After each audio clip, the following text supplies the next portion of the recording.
Hello everyone, welcome to my channel. आज हम लोग पढ़ने वाले हैं चैप्टर नंबर 5 सिविक्स का, जिसका नाम है वुमेन चेंज द वर्ल्ड। अगर आप पहले वाले चैप्टर में देखोगे तो आपको पता चलेगा कि हमने पढ़ा है कि कैसे वुमेन जो हाउस वाइफ होते हैं उनके वर्क को रिकॉग्नाइज नहीं किया जाता है। उन्हें ऐसे देखा जाता है कि वो तो उन्हें करना ही है और वो उनका बेसिक बोल सकते हैं कि एक पिक्चर है जो वो एक वुमेन की आइडेंटिटी है कि उनको एक हाउस वाइफ बनना ही है। ओके, तो एक रोज़ी मैम थी, उन्होंने बोला अपने क्लास के बच्चों को कि आप लोग ना एक काम करो, मेल और फीमेल के इमेज में आप लोग कैसे जैसे टीचर को देखना चाहोगे, फार्मर कौन होते हैं, फैक्ट्री में वर्कर्स कौन होते हैं, आप अपने अपने हिसाब से बताओ कि वो मेल और फीमेल का एक अलग अलग बना दे कि किसने बोला कि मेल है और किसने बोला कि फीमेल है करके। ओके, तो देखो टीचर में ना जैसे यहाँ पे ये डेटा दिया हुआ है कि रोज़ी मैम ने अपने मतलब 30 बच्चों को बोला कि आप लोग बताओ मुझे, तो टीचर में 5 लोगों का नाम आया मेल्स में। वो मतलब 30 बच्चों में सिर्फ 5 बच्चों ने बोला कि मेल्स जो है टीचर होंगे और फीमेल जो है 25 होंगे। तो मतलब टीचर की इमेज यहाँ पे फीमेल के लिए ज़्यादा है कि मतलब फीमेल जो है टीचर ही बनेंगे। फार्मर में तो 0 फीमेल्स थे। ओके, और नर्स में तो 0 मेल्स थे। और फार्मर में ज़्यादा से ज़्यादा लोग फार्मर को एज अ मेल देखते हैं। और फैक्ट्री वर्कर की बात आ गई तो बहुत सारे जो लोग थे बच्चे, उन्होंने पाँच पाँच बच्चों ने कहा कि वो फीमेल भी हो सकते हैं। मतलब उनके लिए उनके इमेज में जो उनका जो इमेजिनेशन था वो सिर्फ 5 बच्चों का ही फीमेल का था और बाकी मेल्स का था। और नर्स के लिए तो किसी का भी मेल का नहीं था। ओके, और साइंटिस्ट के लिए 5 फीमेल्स थे और मेल्स कितने थे 25। और ऐसे ही पायलट के लिए 3 फीमेल्स थे और 27 मेल्स के लिए थे। Okay, fever opportunities and rigid expectations. तो देखो इसमें क्या है, जैसे कि आप लोग देख रहे हो कि बहुत सारे जो बच्चे हैं उन्होंने तो नर्स को बताया और आर्मी ऑफिसर नर्स को वुमेन की तरह देखे उन्होंने मतलब इमेजिन किया। और एक आर्मी ऑफिसर जो थे वो मैन की तरह उन्होंने इमेजिन किया कि मैन जो है आर्मी ऑफिसर हो सकते हैं और वुमेन जो है नर्स हो सकते हैं। ओके, अब ये रीज़न कैसे हो सकता है कि बच्चों के दिमाग में यही है क्योंकि नर्स तो मेल भी हो सकते हैं और आर्मी ऑफिसर्स में तो फीमेल भी होते हैं। फिर भी बच्चों के मन में ज़्यादातर ये क्यों आया कि जो नर्स थे वो वुमेन ही होंगे और जो मैन थे वो आर्मी ऑफिसर होंगे। क्यों? क्योंकि उन्हें ऐसा लगता है कि जो बाहर है, जैसे घर में हम देखते हैं कि हम कोई कोई जो काम है ना वो एक वुमेन या फिर एक लड़कियों के लिए फ़िक्स कर देते हैं या फिर कोई जॉब फ़िक्स कर देते हैं, हमारे घर से ही चला आ रहा होता है कि ये जॉब जो है ये वुमेन्स के लिए बेटर है और ये जॉब जो है मेल्स के लिए बेटर है। जैसे कि एग्ज़ाम्पल में ले लो, देखा जाता है कि नर्स जो है ज़्यादा से ज़्यादा आपने देखे कि वहाँ पे 0 मेल्स थे। मतलब कहीं न कहीं हमारे दिमाग में बचपन से हमारे घर में हमने देखा है, ये बैठ गया है कि वुमेन जो होते हैं ना बहुत जेंटल और पेशेंट होता है उनमें बहुत ज़्यादा। ओके, जैसे कि मान लो तो वो जो है ना नर्स ही बनेंगे। ओके, और वैसे ही जैसे कि दिखाया जाता है कि लड़के जो हैं साइंटिस्ट वगैरह बनते हैं या फिर आर्मी ऑफिसर बनते हैं। तो हमने कैसे कर दिया, अपने माइंड को डाइवर्ट कर दिया। हमने बचपन से देखा है कि हमें बताया जाता है कि जो टेक्निकल चीज़ों में जो माइंड है सिर्फ लड़कों का ही चल सकता है, गर्ल्स और वुमेन्स इसके लिए कैपेबल नहीं होती है जो टेक्निकल जो प्रॉब्लम है उससे ओवरकम करने के लिए। ये ऐसे बहुत सारे लोगों का स्टीरियोटाइप्स वाला बिलीव होता है। जैसे कि आप लोग उस ग्राफ मतलब उस डेटा में देख सकते हो कि आधे से ज़्यादा लोगों ने फीमेल्स और मेल्स के अलग अलग रेशियो में बताया कि वो क्या मानते हैं। ओके, बहुत सारे जो गर्ल्स होती हैं उनको तो सपोर्ट भी नहीं मिलता, जैसे उनके मतलब उनके भाई बहनों को या फिर उनसे कोई मेल्स अगर हो जाए तो उनको सपोर्ट मिलता है। जैसे कि अगर उनको पढ़ाई करनी है या फिर डॉक्टर या इंजीनियर बनना है तो गर्ल्स को उतना सपोर्ट नहीं मिलता है। ओके, बहुत सारी फैमिलीज़ में तो एकमात्र एम हो जाता है लोगों का और वो लड़कियों के मन में भर देते हैं कि उनको जो है ना स्कूल के बाद शादी कर लेनी है। तो ऐसा स्टीरियोटाइप लड़कियों के लिए बना दिया गया है। अब इसी स्टीरियोटाइप को तोड़ते हुए लक्ष्मी लाकरा ने एक एग्जाम्पल सेट किया है। ओके, कैसे? देखो, अब इंजन ड्राइवर की अगर बात करोगे आप लोग के मन में क्या आएगा, यही आएगा ना कि वो मेल होंगे या कोई मतलब मेल ही होंगे, वो मेंस ही होंगे। लेकिन 27 ईयर की लक्ष्मी लाकरा जो कि ट्राइबल कम्युनिटी से बिलोंग करती थी, फैमिली से जो झारखंड से मतलब जो झारखंड में रहती थी, वो फर्स्ट वुमेन थी जो कि इंजन ड्राइवर बनी थी नॉर्दर्न रेलवेज़ में। ओके, लक्ष्मी के पेरेंट्स जो है ना मतलब वो पढ़े लिखे नहीं थे, लेकिन वो उन्होंने मेक श्योर किया कि वो अपने बच्चे लोग को पढ़ाएंगे। और वैसे ही लक्ष्मी बहुत ज़्यादा हार्ड वर्किंग जो स्टूडेंट रही है और हार्ड वर्किंग बेटी बोल सकते हो वो भी रहे हैं, क्योंकि उन्होंने और जॉब्स भी किए, पार्ट टाइम जॉब भी किया और उन्होंने बहुत ज़्यादा स्टडी की है, बहुत ही हार्ड स्टडी की है। मतलब बहुत ही हार्ड वर्क करके स्टडी किया है। एंड फिर उसके बाद उन्होंने अच्छा किया, फिर उसके बाद उन्होंने डिप्लोमा किया इलेक्ट्रॉनिक्स में और फिर उन्होंने रेलवे का एग्ज़ाम दिया, वो फर्स्ट अटैम्प्ट में ही क्लियर कर लिया उन्होंने। ओके, लक्ष्मी बोलती है कि जब अगर कोई बोलता है कि वो जो है ये चीज़ लड़कियों के लिए नहीं बनी है, ये नहीं लड़कियों को नहीं करना चाहिए, तो वो हमेशा सोचते हैं कि ये मैं करके ही दिखाऊँगी और वो उसमें आगे बढ़ती है। ओके, उन्होंने बहुत बार अपनी लाइफ़ में ये सब किया भी है, लेकिन उनकी सिंपल सी फ़िलॉसफ़ी आपको याद रखनी चाहिए, आपके लिए भी बहुत ज़्यादा इंस्पिरेशन वाली हो जाएगी कि अगर मैं कोई चीज़ कर रही हूँ और मुझे मज़ा आ रहा है, तो अगर वो किसी को कोई हार्म नहीं पहुँचा रहा है, इसका मतलब मैं उसमें सही कर रही हूँ और मेरे पेरेंट्स भी मुझे हेल्प कर रहे हैं और मुझे अपनी लाइफ़स्टाइल अपने हिसाब से जीने का पूरा अधिकार है, अगर वो किसी को हार्म नहीं पहुँचा रहा है तो। ओके? तो ये लक्ष्मी राकरा की इंस्पिरेशनल स्टोरी मतलब डेटा बोल सकते हैं, बायोडेटा था।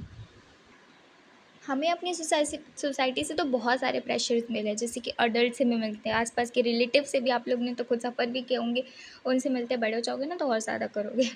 तो देखो, जैसे कि अगर अभी जो है हमें बहुत सारा प्रेशर मिल रहा है बाहर के वर्ल्ड से, स्पेशली बॉयज़ को क्या मिलता है, अगर एक एग्जांपल दे दिया जाए, तो बॉयज़ को क्या प्रेशराइज़ किया जाता है कि उनको जो है ना एक अच्छी जॉब ढूँढनी है, उसके बाद उनको गुड सैलरी मिलेगी, तो उन्हें इस चीज़ के लिए प्रेशराइज़ किया जाता है कि उन्हें एक जॉब चाहिए, ये जॉब चाहिए ही। ओके, और अगर कोई लड़का है, अगर वो लड़कों की तरह बिहेव नहीं करे तो उसके लिए भी उन्हें चढ़ाया जाता है। ओके, और लड़कों को बोला जाता है कि उन्हें दूसरों के सामने रोना नहीं है, उन्हें रोना ही नहीं है, बॉयज़ डोंट क्राई, ये सब जो है स्टीरियोटाइप में है। ओके, अब हम लोग एक यहाँ पे छोटा-सा जो है कन्वर्सेशन देखने वाले हैं, एक जो ज़ेवियर है और उसके डैड के बीच में। ओके, तो क्लास 10 बोर्ड का रिज़ल्ट था, वो बहुत ही अच्छा आया था ज़ेवियर का, लेकिन वो बहुत हैप्पी भी था, लेकिन उसके मैथ्स और साइंस में थोड़े कम मार्क्स थे, लेकिन उसने बाकी सब्जेक्ट में बहुत अच्छा किया था, जैसे हिस्ट्री और अदर लैंग्वेज वाले जो पेपर्स होते हैं, उसमें उसने बहुत अच्छा किया था। उसके बाद उसने अपने पापा को दिखाया, तो पापा बोलते हैं उनके, जो मतलब उनके डैडी होते हैं, वो बोलते हैं कि ओफ़ो! आपने सिर्फ़ 65% स्कोर किया है मैथ्स में और आपके फ़िज़िक्स में भी कितने कम मार्क्स आए हैं। तो फिर वो बोलते हैं कि मतलब वो जो ज़ेवियर होता है, वो बोलता है कि मैं जानता हूँ, लेकिन बाकी सब्जेक्ट में तो मुझे अच्छे मार्क्स आए, जैसे कि हिस्ट्री में मुझे वो उसमें कितने अच्छे मार्क्स आए। मुझे तो मैथ्स और साइंस लेना भी नहीं है ना, और हिस्ट्री में तो मेरे अच्छे मार्क्स आए हैं, तो मैं तो हिस्ट्री ही लूँगा। तो फिर उसके जो डैड होते हैं वो बोलते हैं कि तुम हिस्ट्री क्यों लोगे, तुम्हें अपने फ्यूचर के बारे में सोचना चाहिए, क्योंकि जो है अगर तुम मैथ्स लोगे तो उसमें तुम्हें बहुत अच्छा जॉब मिलेगा, क्योंकि आजकल कंप्यूटर की डिमांड है। तुम जॉब मैथ्स लेना, फिर उसके बाद कंप्यूटर साइड बाय साइड करना, उसके बाद आपको जॉब मिल जाएगी बहुत अच्छे से। हिस्ट्री में कोई स्कोप नहीं है। फिर वो जो है ज़ेवियर बोलता है कि मुझे तो मैथ्स पसंद ही नहीं है और मुझे साइंस भी पसंद नहीं है, मुझे तो हिस्ट्री पसंद है। फिर उसकी डैडी उसको समझा रहे होते हैं कि आपको एक सेंसिबल तरीके से सोचना चाहिए, मैथ्स में ज़्यादा स्कोप है तो आपको मैथ्स ही लेना चाहिए। तो यहाँ पे देख रहे हो कि किस तरीके से लड़कों को मैथ्स और फिज़िक्स में ऐसा ढाल दिया जाता है। ओके, उन्हें ऐसा शेप दे दिया जाता है कि उन्हें जो है ना मैथ्स ही लेना है और फिज़िक्स लेना है, उनमें उनको बहुत अच्छा होना है। बाकी सब्जेक्ट में वो अच्छे नहीं होंगे तो भी चलेगा, लेकिन मैथ्स और फिज़िक्स जैसे सब्जेक्ट में उन्हें ज़्यादा अच्छे से पढ़ना है, क्योंकि वो उनका आगे मतलब उनको ऐसा ट्रेन कर दिया जाता है, बचपन से भर दिया जाता है कि लड़के हैं तो इसमें अच्छे होने ही चाहिए। नेक्स्ट टॉपिक है लर्निंग फ्रॉम चेंज। देखो, अभी आप लोग स्कूल जा रहे हो, तो आपको लगता है कि बहुत सारा, ये तो बहुत ही कॉमन है, स्कूल तो सब बच्चे जाते हैं, हर साल बहुत बच्चे स्कूल जाते हैं, लेकिन आपके लिए इमेजिन करना बहुत ही ज़्यादा डिफ़िकल्ट होगा कि पहले ऐसा बिल्कुल भी नहीं था। पहले जो है ना बहुत कम लोग जानते थे लिखना और पढ़ना। उसमें से भी बहुत सारे जो बच्चे होते थे, बहुत सारे जो चिल्ड्रंस होते थे, वो लोग क्या करते थे, जो उनके दीदी भैया लोग कर रहे होते थे ना, वही वो लोग सीख लेते थे। वो लोग उनको पढ़ना इतना इम्पोर्टेंट, उनके पेरेंट्स लोग मानते नहीं थे कि इनको इतना पढ़ाना चाहिए, वो भी उतना नहीं मानते थे कि उन्हें इतना पढ़ना चाहिए। और गर्ल्स के लिए तो सिचुएशन और ज़्यादा वर्स थी। कैसे? देखो, बहुत सारे कम्युनिटीज़ में तो सन को ही पढ़ाना और लिखाना, मतलब बच्चों बेटे को ही पढ़ाना और लिखाना ज़रूरी समझते थे। बेटियों को तो अल्फ़ाबेट तक लिखना या पढ़ना अलाउड नहीं था। ओके, बहुत सारे फैमिलीज़ में तो जैसे कि पोइट्री वाला हो गया, पोएट्री वाला, या फिर वीविंग या फिर क्राफ्टिंग हो गया, ये सारे के सारे कंट्रीब्यूशन की तरह देखा जाता था कि वो लोग एक सपोर्ट कर रहे हैं, वो लोग कुछ कर नहीं रहे, वो लोग बस सपोर्ट कर रहे हैं। जैसे कि अगर आपको अर्दन पॉट बनाना है, तो जो मिट्टी वगैरह हो गए, फिर उसको प्रिपेयर करना है, फिर उसके बाद क्या होगा, वो सारे के सारे कौन करेंगे? वुमेन करेंगे। लेकिन जस्ट बिकॉज़ वो लोग अपना वो जो व्हील है उसको घुमाकर वो पॉट्स नहीं बना रहे, इसका मतलब वो लोग जो है नहीं कहलाएँगे। उन्हें जो है पॉटर्स की तरह नहीं देखा जाएगा। पूरा वो चीज़ कब करके भी देंगे तो भी उन्हें सपोर्टिव की तरह देखा जाएगा, उनका बस कंट्रीब्यूशन रहेगा, लेकिन उन्हें पॉटर्स की तरह नहीं देखा जाएगा। फिर 19वीं सेंचुरी में थोड़ा-थोड़ा जो सिचुएशन था वो थोड़ा बेटर होने लगा, जैसे कि बहुत सारे लोगों ने एजुकेशन और लर्निंग के जो वाला जो कॉन्सेप्ट है वो बहुत ज़्यादा इमर्ज होने लगा और स्कूल बहुत ज़्यादा खुलने लगे और ये थोड़ा कॉमन भी होने लगा। लेकिन फिर भी बहुत सारी जो लड़कियाँ थीं, उनके लिए बहुत सारे लोग को बहुत ज़्यादा मतलब अगेंस्ट में थे उनके एजुकेशन। इसमें बहुत सारे जो वुमेन्स और मैन हैं उन्होंने बहुत ज़्यादा जो है हिम्मत करी है और एफ़र्ट्स डाले हैं अपने गर्ल्स स्कूल को खोलने के लिए, और बहुत ज़्यादा स्ट्रगल किया है उन्होंने कि ताकि जो है वुमेन पढ़ और लिख सके। अब हम लोग रसुंदरी देवी के बारे में जान लेते हैं, जो कब हुए थे 1800 से 1890 तक ये थे, जो कि वेस्ट बंगाल में इनका जन्म हुआ था। और ये जब 60 साल के थे अपनी ऑटोबायोग्राफी लिखी थी। ऑटोबायोग्राफी क्या होती है? जो अपने अपने जो जीवन के बारे में वो अपने से ही लिखते हैं, उन्हें ऑटोबायोग्राफी बोलते हैं। ये बांग्ला में थी, ओके, बंगाली लैंग्वेज में थी ये। और इस बुक का टाइटल था अबर जीवन, और ये फर्स्ट ऑटोबायोग्राफी थी जिसको इंडियन वुमेन ने लिखा था। रसुंदरी देवी जो थी वो एक हाउसवाइफ थी, और वो जो है बहुत ही रिच लैंडलॉर्ड वाली फैमिली से बिलोंग करते थे। वो उस टाइम पे ऐसे बिलीव किया जाता था अगर कि जैसे कि अगर कोई औरतें या फिर लड़कियां पढ़ना चालू कर देगी, पढ़ना और लिखना, तो वो क्या है ना, बैड लक लेके आएगी अपने हस्बैंड के लिए, और वो विधवा हो जाएगी।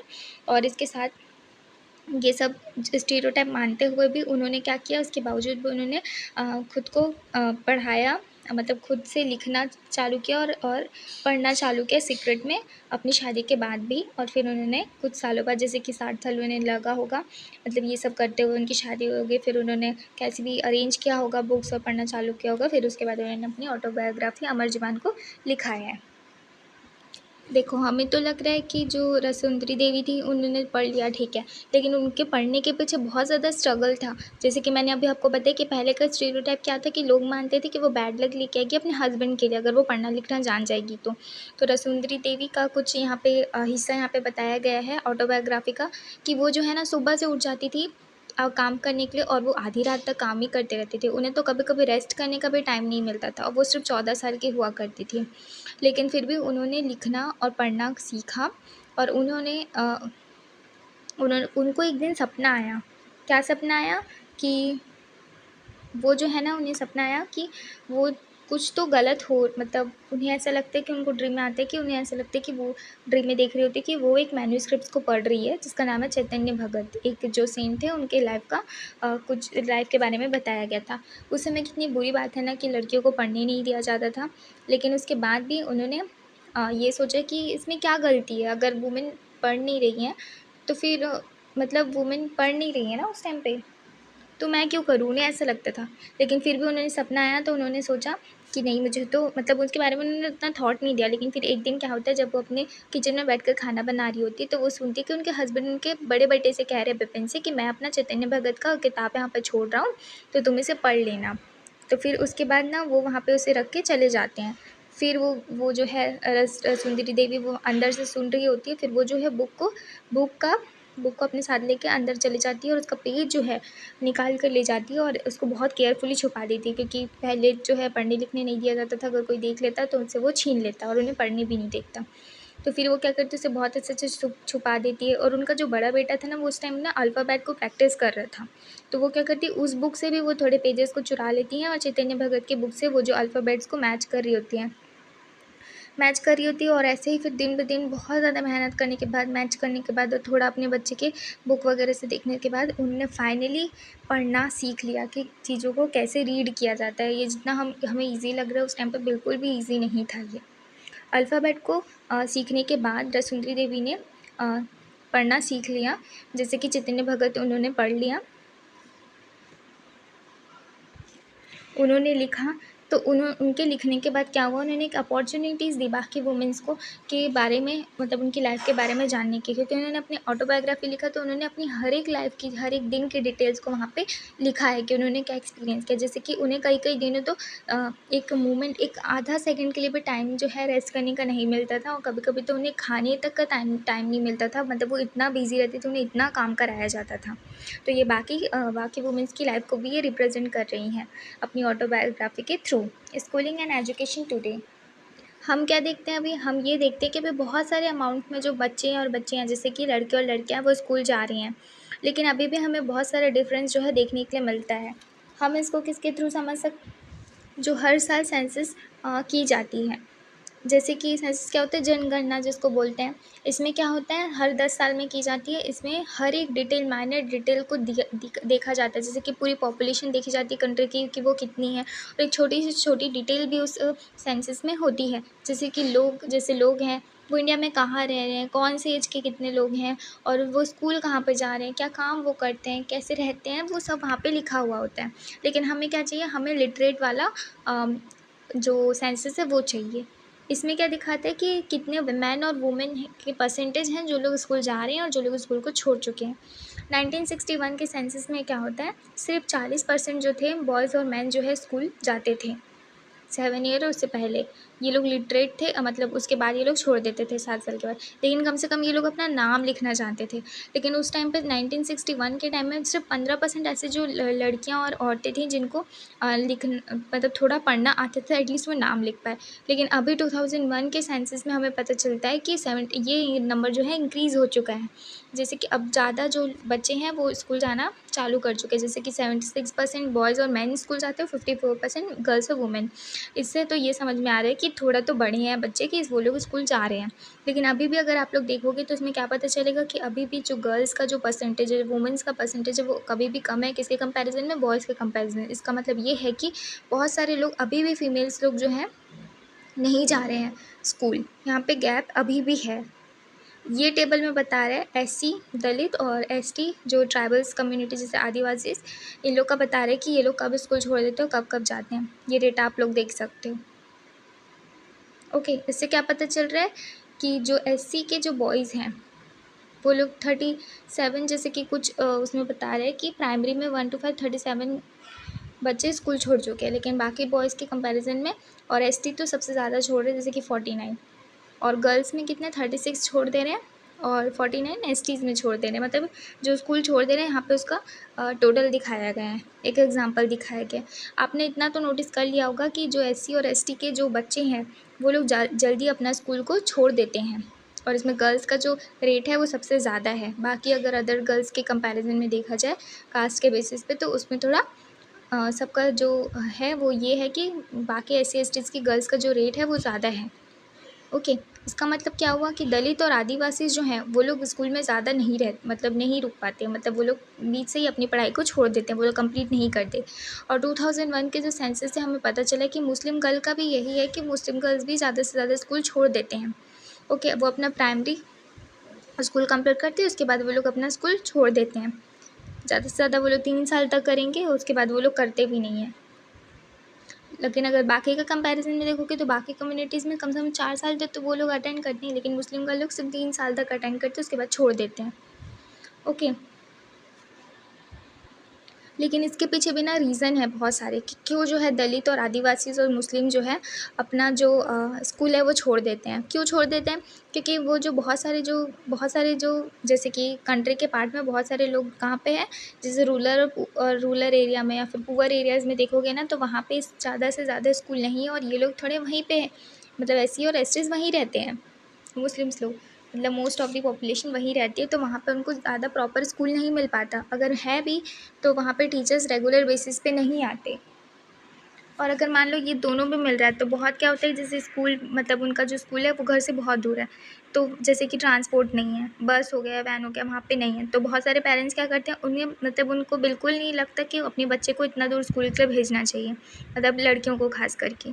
और बहुत सारे तो इतने पुअर होते हैं कि मतलब वो लोग एजुकेशन का कॉस्ट नहीं उठा पाते। तो इस केस में प्रेफरेंस किसको मिलता है? बॉयज़ लोग को। मतलब गर्ल्स नहीं भी जाएंगे तो चलेगा, लेकिन बॉयज़ को पढ़ाना है और उनको स्कूल भी भेजना है। और बहुत सारे बच्चे तो डिस्क्रिमिनेट भी हो जाते हैं, इसलिए वो शायद स्कूल को छोड़ देते हैं। हम एग्जाम्पल देखने वाले हैं ओम प्रकाश वाल्मीकि जी का, जिसके थ्रू हमें और पता चलेगा कि कैसे कास्ट को डिस्क्रिमिनेट कर दिया जाता है कास्ट के बेसिस पर, और उनको मतलब उनकी डिग्निटी को अनरिस्पेक्ट किया जाता है। ये हमने देखा था कि कैसे वो स्कूल जाते हैं, लेकिन उनके जो टीचर रहते हैं उनको पूरा ग्राउंड वगैरह साफ़ करने के लिए बोलते हैं, बाकी बच्चे लोग को नहीं बोलते हैं, उन्हें क्लास से बाहर बैठाया जाता है। तो ये डिस्क्रिमिनेशन वो फेस करते हैं। अभी तो बहुत सारे जो वुमेन्स और गर्ल्स हैं उनको क्या है, राइट है स्टडी का, स्कूल जाने का उनके पास राइट्स हैं। लेकिन क्या ये सब हुआ था, क्या ये सब पहले से ही चला आ रहा था? हमने देखा नहीं, अब ये सब पहले से चला नहीं आ रहा था। ये सब चीज़ को चेंज होने के लिए बहुत ज़्यादा टाइम लगा है, ये ऑटोमेटिकली नहीं चेंज हुई है। जैसे वुमेन जो है इंडिविजुअली अकेले या फिर ग्रुप बनाकर इन्होंने बहुत ज़्यादा स्ट्रगल किया है इस चेंज को लाने के लिए, और इसी स्ट्रगल को वुमेन्स मूवमेंट के नाम से जाना जाता है। या तो औरतें संगठित और इंडिविजुअल वुमेन जो है बहुत different different part of country से पार्टिसिपेट करते हैं, मतलब पार्ट बन जाते हैं इस मूवमेंट का। और बहुत सारे मैन भी मतलब सरप्राइजिंगली एंड लकीली बहुत सारे मैन जो है वुमेंस का सपोर्ट भी करते हैं इस मूवमेंट में, बहुत साथ भी देते हैं। इन्होंने अपने पैशन, डाइवर्सिटी और एफर्ट्स डालकर ये जो इतना जो वाइब्रेंट इस मूवमेंट को बनाया है, उसके बाद इन्होंने इतना स्ट्रगल करने के बाद ही इतना जो है हमें राइट मिल पाया है स्टडी करने का और स्कूल जाने का। बहुत सारी स्ट्रैटेजीज़ होती हैं इनकी, इन्होंने अपनाया था, जैसे कि अवेयरनेस किया, मतलब सबको अवेयर किया था इन्होंने, डिस्क्रिमिनेशन के लिए फ़ाइट किया था और जस्टिस के लिए मांग की थी। इसका कुछ ग्लिम्प्स हम लोग देख सकते हैं, जैसे कैंपेनिंग। कैंपेनिंग एक इम्पॉर्टेंट पार्ट है। कोई भी चीज़ को अगर हमें चाहिए तो हम कैंपेन करते हैं सबसे पहले तो। कैंपेन जो है बहुत सारी जो औरतें करती हैं डिस्क्रिमिनेशन के लिए और वॉयलेंस जो उनके साथ हो रहा होता है उससे लड़ने के लिए ये लोग कैंपेन करते हैं। ओके, एक लॉ पास किया गया था 2006 में इसी कैंपेन के थ्रू, इसी कैंपेन के लिए मतलब इसी कैंपेन से कि 2006 में कि वुमेन जो है अगर जो मतलब फिज़िकल जो मेंटली उन्हें कोई टॉर्चर करे उनके अपने ही घर पे, तो उसे लीगली डोमेस्टिक वायलेंस बोला जाएगा, मतलब उन्हें लीगली प्रोटेक्शन दिया जाएगा। पहले ऐसा नहीं था, उनके घर में जो हो रहा था उन्हें रिकॉग्नाइज़ भी नहीं किया जाता था, लोग उनके बारे में सुनते भी नहीं थे, लेकिन 2006 के बाद ये लॉ को पास किया गया। बहुत सारे एफ़र्ट्स जो हैं वुमेन हैरेसमेंट के भी थ्रू में, जैसे सेक्सुअली वो लोग हैरेस होते हैं तो उसके लिए भी बनाया गया था। जैसे कि सुप्रीम कोर्ट ने गाइडेंस दी थी 1997 में कि वुमेन को मतलब प्रोटेक्ट किया जाएगा उनके जो वर्क प्लेस में और एजुकेशन इंस्टीट्यूशन में, कि उनके साथ जो है कोई भी सेक्सुअल हैरेसमेंट नहीं हो रहा होगा, उन्हें प्रोटेक्शन दी जाएगी। ओके, और फिर 1980s में क्या होता है कि जो बहुत सारे वुमेन जो होती है ग्रुप में, वो डावरी के बारे में बोलती हैं, डावरी के अगेंस्ट में बोलती है कि बहुत सारे जो यंग ब्राइड्स जो होती है, जो शादी होकर जाती हैं, उन्हें क्या है, उन्हें अपने ही इन लॉज के द्वारा मार दिया जाता है, अपने हस्बैंड के द्वारा। क्यों? सिर्फ लालच में। किसके लालच में? डावरी के लालच में।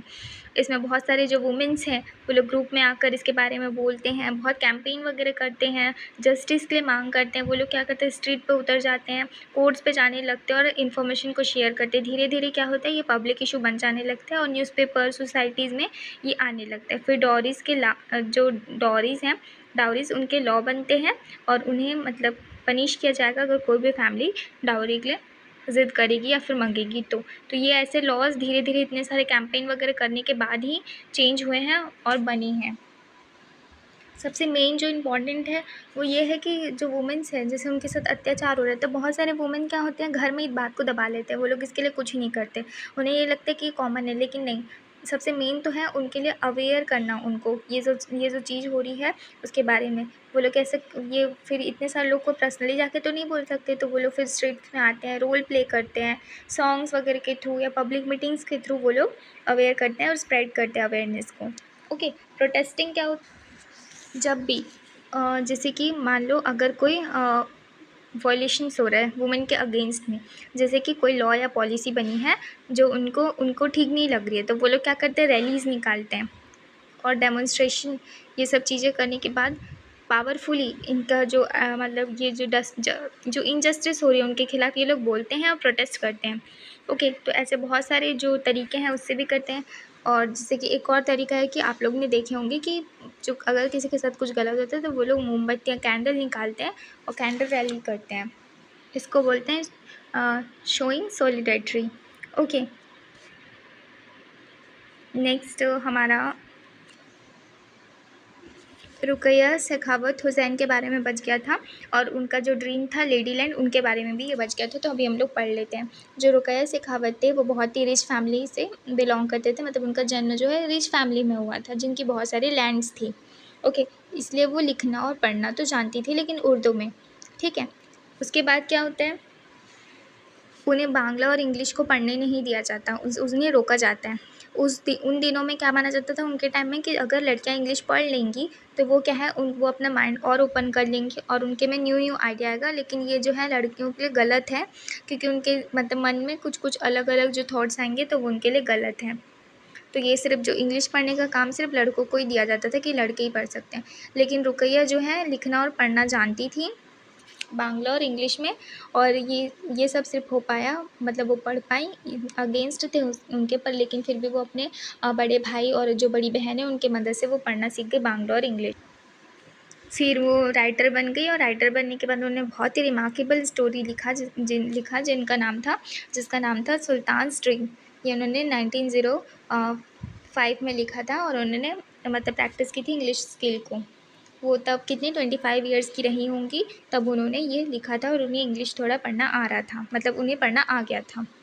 ओके, ये जो स्टोरी है वो इमेजिनेशन है, मतलब कि वुमेन का जो वर्ल्ड है, मतलब वुमेन को उन्होंने सुल्तान करके पुकारा है और उनका जो प्लेस है वो लेडी लाइन उन्होंने यहाँ पे दिया है टाइटल। उस टाइम पे उनका क्या था, उनका ये था कि अब जो सारे मैन हैं उन्हें ना सेक्लूजन में भेज दिया जाए, मतलब उन्हें तन्हाई में भेज दिया जाएगा और जितना भी गन्स और वेपन्स वाला काम है उन्हें जो है ये सब को यूज़ कर कर एक वॉर को जीत जाती हैं वुमेन अपने पावर ब्रेन से, अपने ब्रेन की मदद से। ओके, और इनका इसी लैंड को जिसमें ये सारी की सारी चीज़ें ये कर रही हैं, ये सारे जो चीज़ें हैं वो गर्ल्स के भी हक में जैसे कि आज हमें मिला है, तो वो उनके सपने में था, उन्होंने ऐसा देखा था जिसका नाम लेडी लैंड था। लेकिन आप देखेंगे कि रुकैया शेखावत हुसैन जो थे उन्होंने बचपन में मतलब उन्होंने सपना देखा था कि लड़कियां एक दिन प्लेन्स चलाएंगी, कार चलाएंगी, लेकिन तब ये सपना वो कब देख रही थी जब लड़कियों को बाहर निकलना या स्कूल जाना भी अलाउ नहीं था, तब वो इतने बड़े बड़े सपने देख रही थी। ओके, तो ये जो एजुकेशन और लर्निंग है उससे जो रुकैया को बहुत ज़्यादा एक्सपोज हुआ, उनका माइंड एक्सपोज़ बहुत ज़्यादा खुला एंड फिर उसके बाद वो अपनी भी लाइफ को बहुत सुधारने लग गई। रुकैया ने पढ़ना जो है कम पढ़ने के लिए मतलब उन्होंने स्टॉप नहीं किया, वो पढ़ती गई और एजुकेशन के पावर के हेल्प से ना सिर्फ वो एक राइटर या फिर एक ड्रीमर बनी जो उन्होंने देखा था, उन्होंने साथ में बहुत सारे जो है गर्ल्स को मदद किया स्कूल जाने के लिए और अपने जो सपने को ऊंचाई तक लाने के लिए। 1910 में उन्होंने एक स्कूल भी खोला था गर्ल्स के लिए कोलकाता में, जो अभी भी वहाँ पे है। ओके, तो ये बहुत ही इंस्पायरिंग जो बोल सकते हैं बायोग्राफी थी रुकैया शेखावत हुसैन के बारे में। और यहाँ पे चैप्टर एंड होता है। आई होप आपको ये वाला चैप्टर समझ में आया होगा। Thank you.